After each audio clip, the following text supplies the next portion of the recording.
The setting sun cast long shadows on the quiet streets of Oak Brook, a serene suburb on the outskirts of Chicago. As the last hints of daylight faded, a fluffy figure emerged from the alley behind the charming bungalows on Maple Street.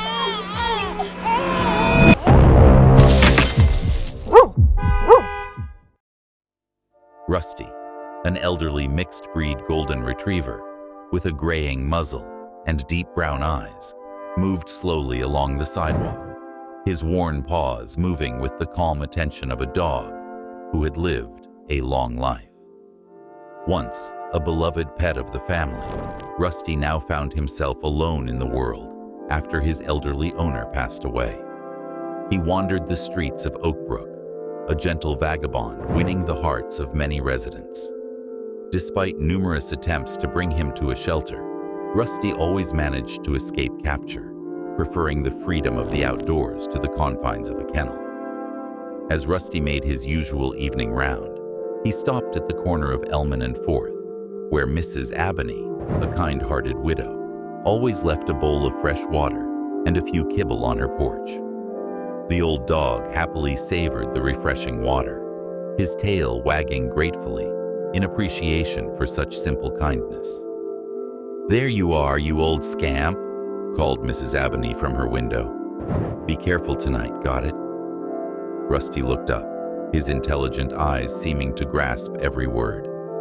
He responded with a soft whine before continuing on his way, his nose twitching as he caught the scent of dinner drifting from nearby homes.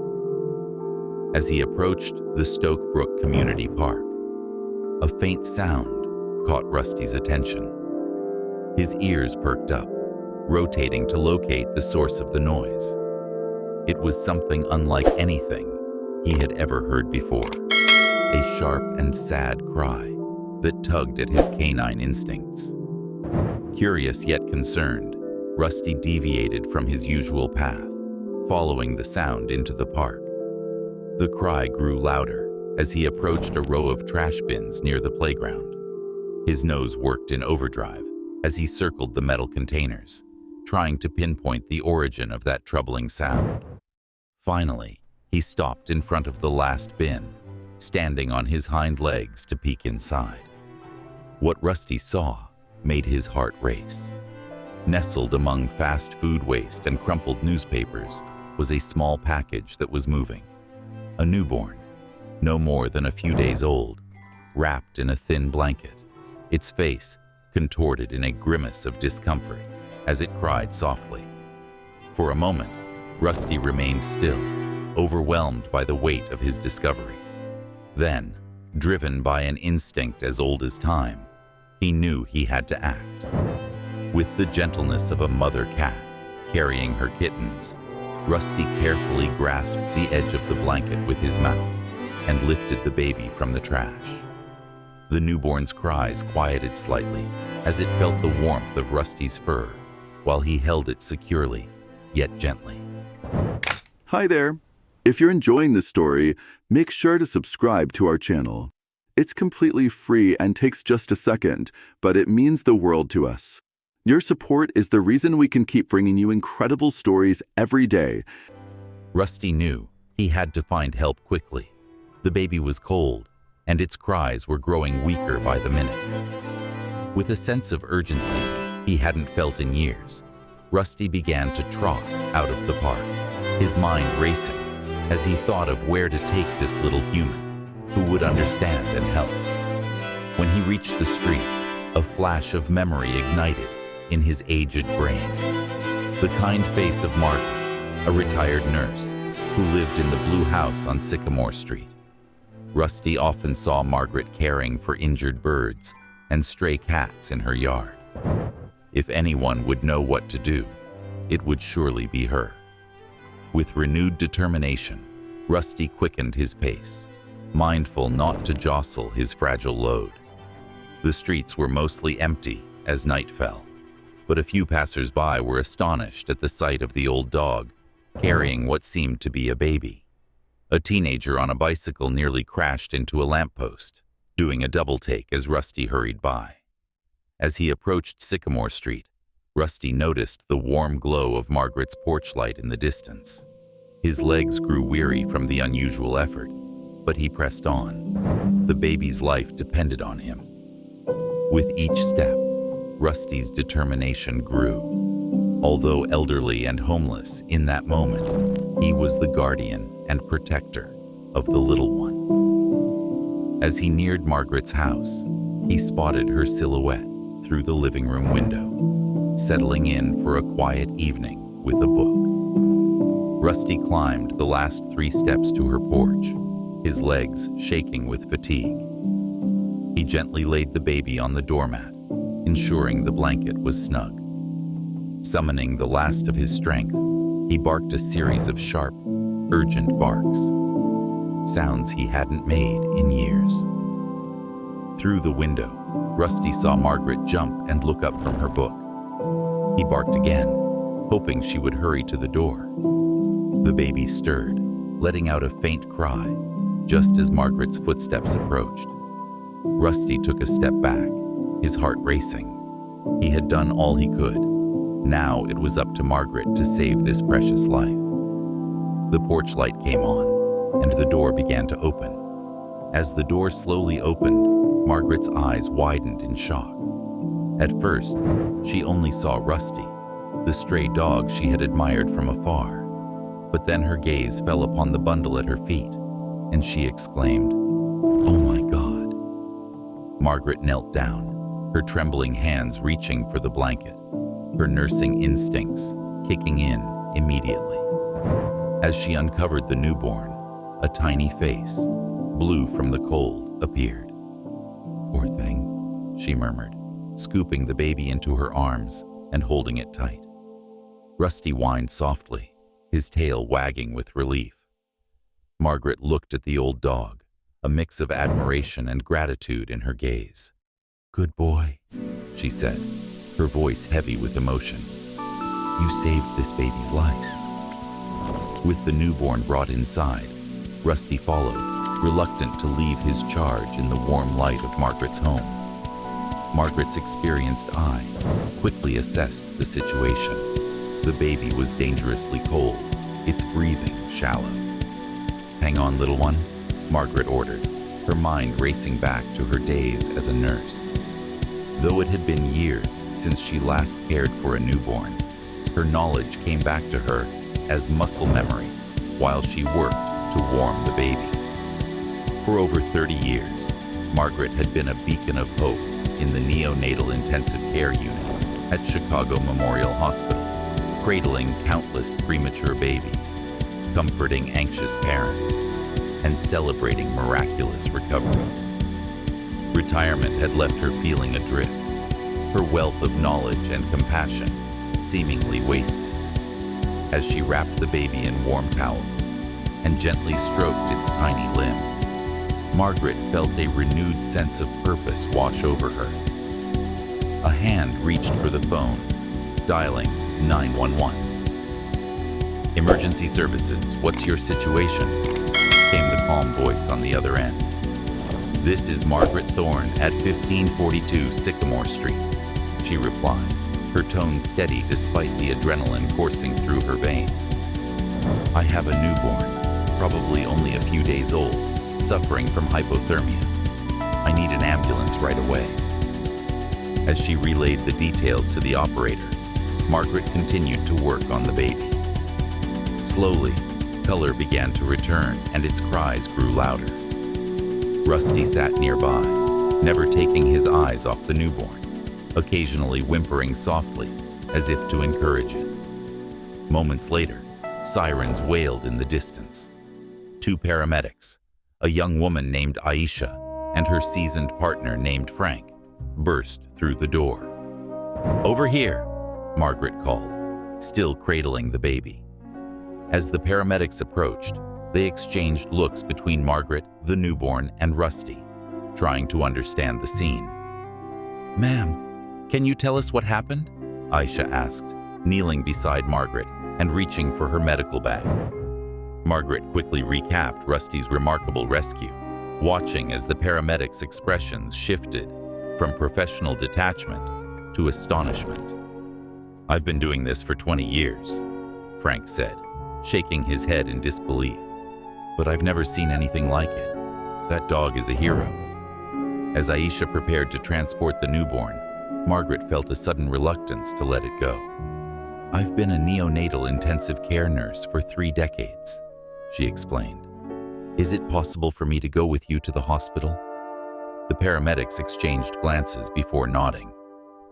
"Your experience could be invaluable," Frank replied. As they made their way to the ambulance, Rusty tried to follow them. "Oh, we can't leave him," Margaret insisted. "He saved this baby. He deserves to see this through." Though it was against protocol, the paramedics, moved by the extraordinary circumstances, allowed Rusty to enter the ambulance.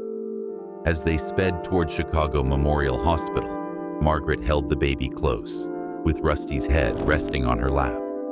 Upon arrival, they were greeted by Dr. Liam Reeves, the attending pediatrician.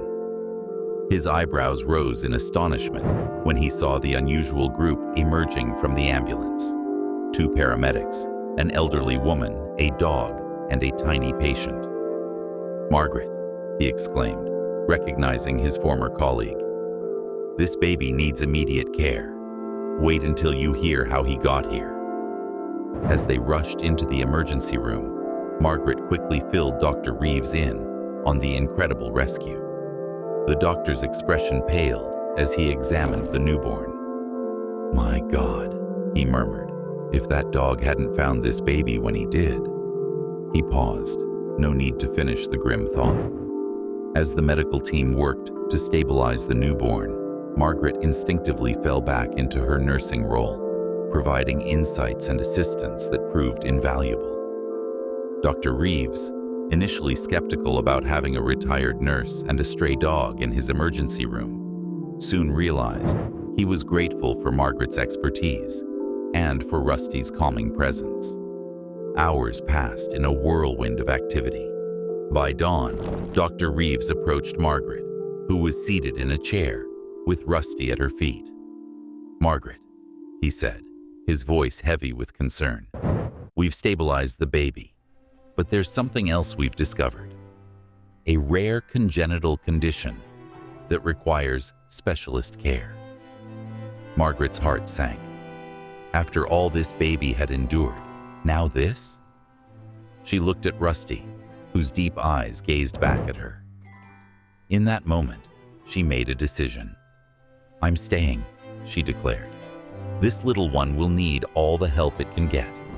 I may be retired, but I still have something to offer." Dr. Reeves nodded, a subtle smile forming on his lips. "I was hoping you'd say that. We could use your expertise, especially in a case like this." As the sun rose over Chicago, bathing the hospital windows in warm light, Margaret felt a renewed sense of purpose envelop her. She looked at Rusty, who remained faithfully by her side, then at the little baby fighting for life in the intensive care unit. This wasn't over at all, she realized. The real challenge was just beginning. But with Rusty's incredible act of heroism and her renewed passion for nursing, Margaret knew they were ready to face whatever came their way. Little did they know that the greatest surprises were yet to come. As the morning sun climbed higher in the Chicago sky, the pediatric ward of the hospital buzzed with activity. The news of the miraculous rescue of the abandoned baby by a stray dog spread quickly, capturing the hearts of staff and patients alike.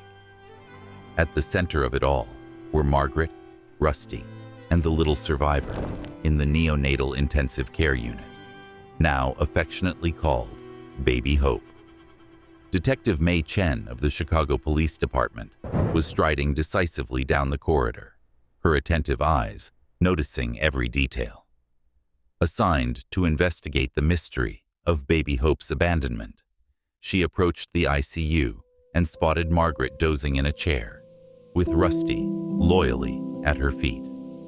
"Miss Thorne," the detective said gently, waking Margaret from her light sleep. Margaret blinked rapidly, trying to orient herself. Oh, detective, any news? Chen shook her head. Not yet, I'm afraid, but I wanted to give you an update on our progress and ask you a few more questions.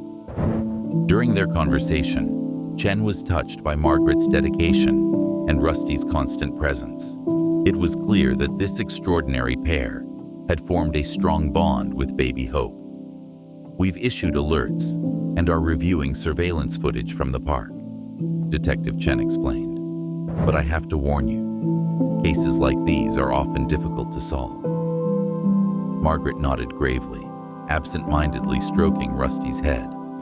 I understand, but we cannot give up. This little one deserves to know where she came from. Their discussion was interrupted by a commotion in the hallway. A serious-looking man in a suit was arguing with a nurse, his voice booming. I don't care about your policies.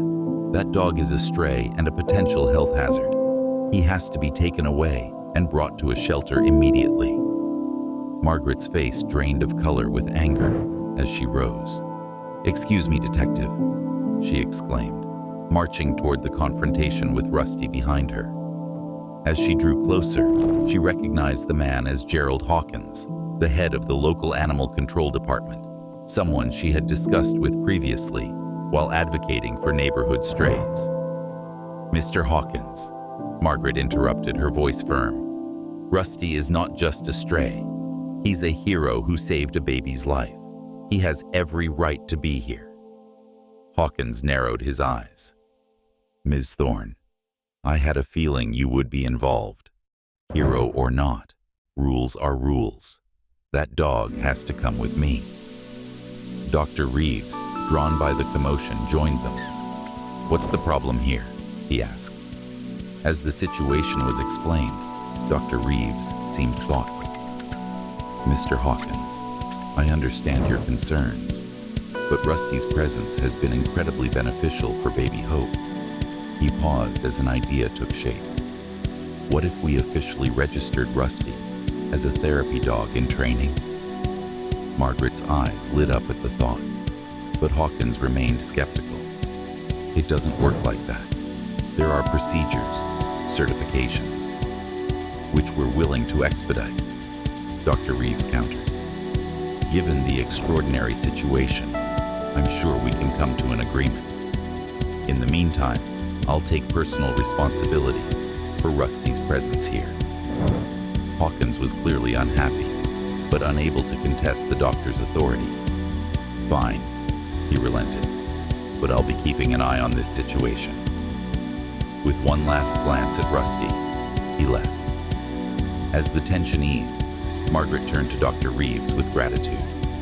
Thank you, Liam. I don't know what we would do if Rusty had to leave. Dr. Reeves smiled, but maintained a serious expression. It's the least I could do. But Margaret, we need to discuss the condition of baby Hope. It's more complicated than we initially thought. Inside the neonatal intensive care unit, Dr. Reeves pulled up the latest analyses of baby Hope on a monitor. The condition is called tetralogy of Fallot with pulmonary atresia. It is a complex congenital heart defect that will require specialized intervention. Margaret breathed heavily. Her years of experience made her acutely aware of the severity of the situation.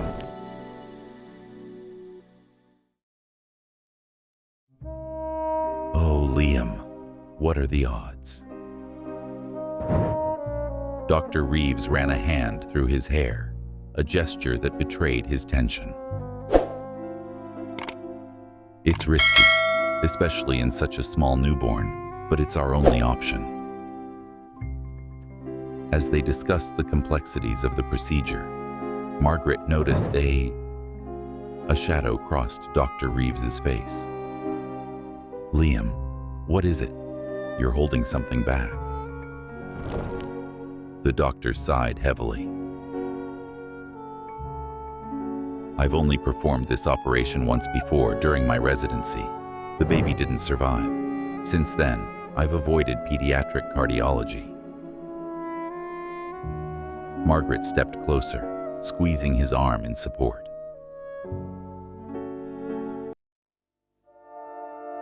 Liam, that was years ago. You're one of the best doctors I know. If anyone can do this, it's you. Their conversation was interrupted by a nurse rushing in. Dr. Reeves, Miss Thorne. There's a couple in the waiting room claiming to be the parents of baby Hope. Exchanging surprised glances, Margaret and Dr. Reeves hurried to the waiting room, with Rusty trotting right behind them. There, they found Detective Chen already engaged in conversation with a young couple who appeared nervous, yet euphoric. Mr. and Mrs. Ellison, Detective Chen said, as Margaret and Dr. Reeves joined him. This is Miss Thorne and Dr. Reeves, who have been caring for the baby. The woman, tears filling her eyes, stepped forward. Is she okay? Our little girl? Margaret felt a mix of emotions. While relieved that the couple might be baby Hope's parents, an unsettling feeling washed over her. Something about their body language seemed off. As Detective Chen began questioning the couple about the child and the circumstances of her abandonment, Margaret watched closely, noticing that their responses sounded rehearsed and lacked the raw emotion expected from genuine parents. Rusty, observing silently, suddenly emitted a low growl, keeping his eyes fixed on the couple. The man flinched, stepping back. Keep that mud away from us, he exclaimed. Detective Chen narrowed his eyes at the reaction. Is there a problem, Mr. Ellison? As the detective continued to ask questions, inconsistencies in the couple's story began to pile up. Finally, under the pressure of Chen's interrogation, Margaret's skeptical gaze, and Rusty's unwavering stare, the couple's facade crumbled. Okay, the woman yelled. We're not her parents. We heard about the reward for information and thought if we claimed to be. Detective Chen interrupted her, his voice cold. You are both under arrest for attempted fraud and interference with a police investigation. As the false parents were taken away, Margaret felt a mix of disappointment and relief. She looked down at Rusty, who had relaxed again and scratched behind his ears. Good boy, she murmured. You knew, didn't you? Dr. Reeves, who had been watching the scene in silent astonishment, shook his head in disbelief. I can't believe someone would try to exploit a situation like this. People can surprise you, for better or worse. Margaret replied softly. As they turned to go back to the NICU, Dr. Reeves's pager went off, and his face paled as he read the message. It's baby Hope, he said, his voice tense with anxiety. Her condition is worsening. We need to proceed with the surgery now. Margaret felt her heart race as they rushed back to the NICU. As the medical team prepared for the emergency surgery, she whispered a silent prayer. Hang in there, little one, she murmured. We've come too far to lose you now. With Rusty at her side, Margaret watched as baby Hope was wheeled into the operating room, Dr. Reeves leading the team. As the doors closed, she couldn't shake the feeling that the most significant challenges of this incredible journey were still ahead. Hours passed painfully as Margaret waited outside the operating room, her hand resting on Rusty's head for comfort. The The old dog hadn't moved an inch since baby Hope had gone into surgery. His brown eyes remained fixed on the door, as if willing it to open. Nurses and doctors rushed in and out, their faces masks of concentration. Each time the door opened, Margaret's heart skipped, hoping for news. But it wasn't until the sky darkened to a deep indigo that Dr. Reeves finally emerged, his surgical cap in hand and fatigue etched across his features. "Margaret," he said, his voice barely a whisper. Margaret stood up, her legs trembling after hours of waiting. "Liam?" she asked, fear creeping into her voice. He looked up, and for a moment, Margaret's heart stopped. Then slowly, a smile spread across his face. She made it. Margaret, she was touch and go for a while, but she made it. She's a fighter. The relief that flooded Margaret was so intense, she had to sit down again. Sensing the mood shift, Rusty let out a soft, joyful bark. "There's something else," Dr. Reeves continued, his tone turning serious. "Detective Chen is here. They found the mother." As if on cue, Detective Chen appeared, accompanied by a young girl no older than 16. The girl's eyes were red from tears as she nervously twisted her hands. "Miss Thorne," Detective Chen said gently. "This is Zoe Matthews, baby Hope's mother." Zoe looked up, her eyes filled with a mixture of fear and desperate hope. "Is my baby okay? I'm so sorry. I didn't know what to do. I was so scared." Margaret's heart went out to the girl. Rising, she took Zoe's hands in hers. "Your baby is going to be just fine, dear. She is very strong, just like her mother." As Zoe burst into tears, Margaret led her to a chair and sat beside her. In the following hour, Zoe shared her story. She was an honor student with dreams of attending medical school, but a mistake at a party led to an unplanned pregnancy.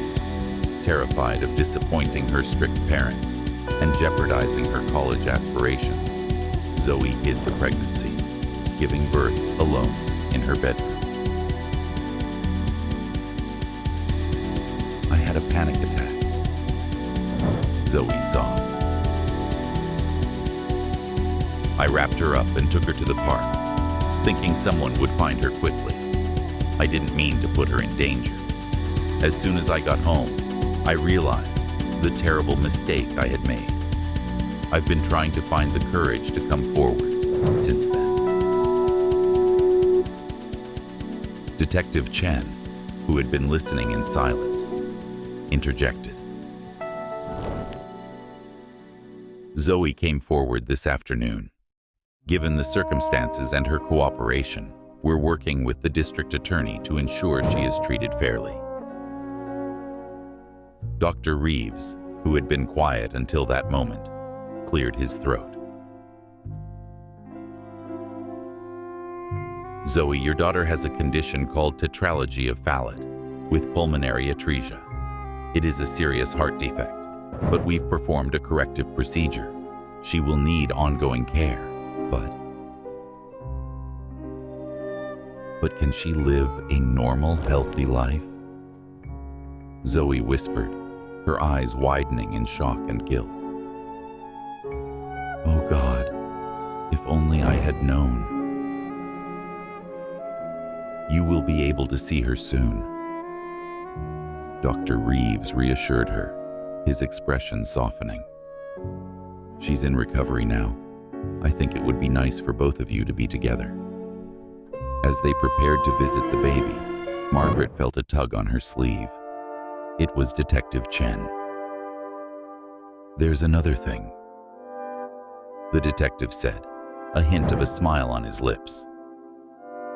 "We found security camera footage from the park that you might want to see." Chen pulled out a tablet, playing a video that showed Rusty finding the baby. What happened next took her breath away. The old dog attempted to alert several passers-by, but no one paid him any attention. Finally, Rusty gently picked up the bundle and began his journey to seek help. He knew exactly what he was doing, Chen said in amazement. It's like he understood that the baby needed more help than the next person who passed by. Tears streamed down Margaret's cheeks as she knelt, embracing Rusty. "You are a wonderful, brilliant dog," she whispered, her heart swelling with love and gratitude. "You are more than a hero. You are a guardian angel." In the days that followed, a frenzy of activity surrounded Baby Hope, now officially named Lily Hope Matthews. Zoe's parents, initially shocked and angry, rallied around her with love and support. Social services worked closely with the family to ensure that Zoe and Lily received the necessary assistance. Unable to separate from Lily's situation, Margaret returned from retirement to work part-time in the NICU, with Rusty by her side as the hospital's new therapy dog in training. Inspired by Lily's successful surgery and motivated by Margaret's unwavering dedication, Dr. Reeves decided to specialize in pediatric cardiology, determined to help more children like Lily.